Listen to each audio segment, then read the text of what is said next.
చిరు తర్వాత నాగబాబు నటుడిగా నిర్మాతగా కెరీర్ కొనసాగించగా ఆ తర్వాత వచ్చిన పవన్ కళ్యాణ్ పవర్ స్టార్ గా ఇండస్ట్రీని శాసిస్తూ వస్తున్నారు.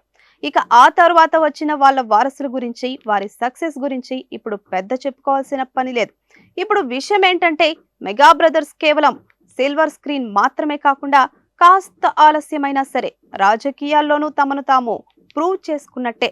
ప్రజారాజ్యం పార్టీ పెట్టిన తర్వాత జనంలోకి వచ్చిన చిరంజీవిని చూసేందుకు వెల్లువలా వచ్చిన జనాన్ని చూసి అప్పటికే ఉమ్మడి ఆంధ్రప్రదేశ్లో ఉద్దండ పార్టీలైన కాంగ్రెస్, టీడీపీలు భయపడ్డ మాట వాస్తవమే.